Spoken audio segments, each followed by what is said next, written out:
हे there. सो आज मैं आपसे बात करूँगी जो हमारे स्पाइसेस की सीरीज़ थी उसमें स्पाइस नंबर 2 की, यानी कि पिपली की। तो जो हमारी ये आपने देखा होगा किचन में मिल जाती है, जिसको हम क्या बोलते हैं, मग बोलते हैं। तो इसका बोटैनिकल नेम क्या है? पाइपर लॉन्गम है। अगर आप सर्च करोगे गूगल पे तब भी आपको ये दिख जाएगा।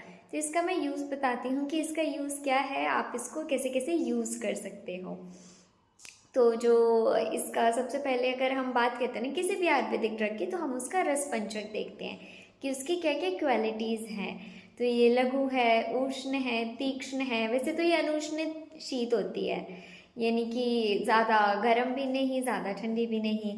पर फिर भी अगर हम इसको नॉर्मली लें तो हम थोड़ा सा इसको उष्ण ले सकते हैं। स्निग्ध होती है क्वालिटीज़, है ना। तो ये रुक्ष होती है, तो इस वजह से क्या करती है, कफ का शमन करती है। तो जैसे कि आपको कोई भी खांसी की प्रॉब्लम है, या सांस की दिक्कत आ रही है, या फिर आपको हिचकियाँ लग रही है, तो उसमें इसका बहुत ज़्यादा अच्छा यूज़ है।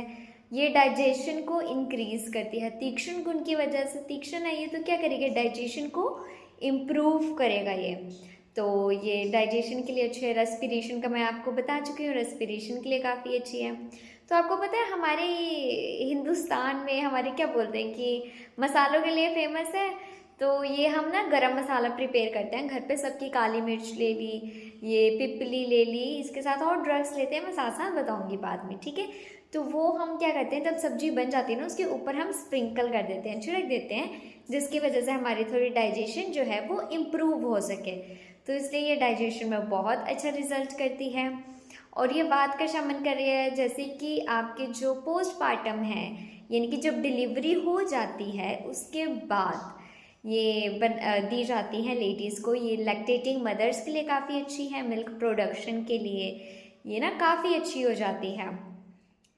तो ये उस चीज़ में यूज़ कर सकते हैं इसका। जो पीरियड्स, अगर बहुत पेन हो रही है, पीरियड्स, डिस्मिनोरिया हो रहा है, या फिर आपका रजोरोध अच्छे से नहीं है, आपका जो पीरियड्स की ब्लीडिंग है वो 1 दिन है, 2 दिन है, उसमें ये काफ़ी अच्छा यूज़ करते हैं इसका।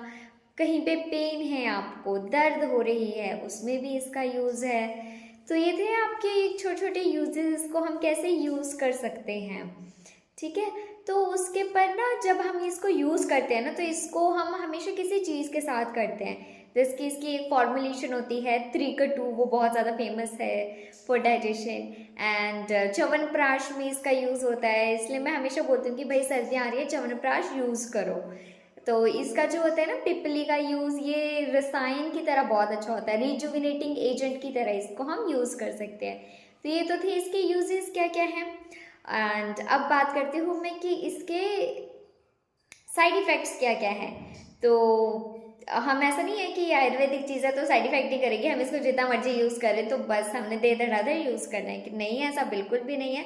अगर हम इसको ज़्यादा यूज़ करते हैं, लॉन्ग टर्म पे यूज़ करते हैं, या अच्छे तरीके से यूज़ नहीं करते हैं, तो ये क्या होती है, ये उष्ण होती है, इसलिए ये पित्त को इंक्रीज कर देगी। जो हमारे वात पित्त का तो आपको पता ही होगा, तो उसमें से पित्त को इंक्रीज कर देगी।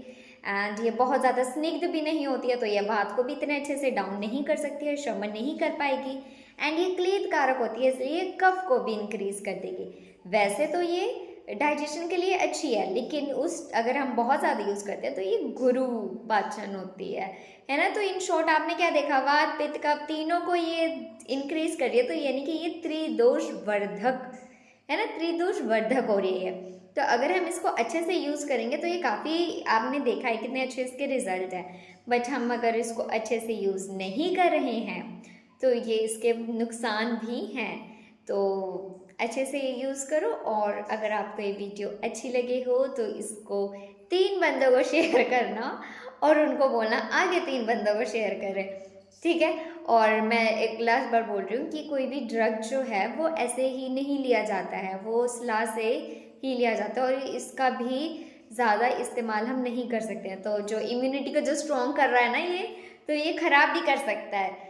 तो है ना, मतलब मैंने आपको बताया कि त्रिदोष, जो तीनों दोषों का ये वर्धक भी है अगर इसको अच्छे से यूज़ नहीं की जाए। बट अगर इसको स्मार्टली अच्छे से यूज़ किया जाए तो ये कितनी सारी डिसीज़ में वर्क करता ही है।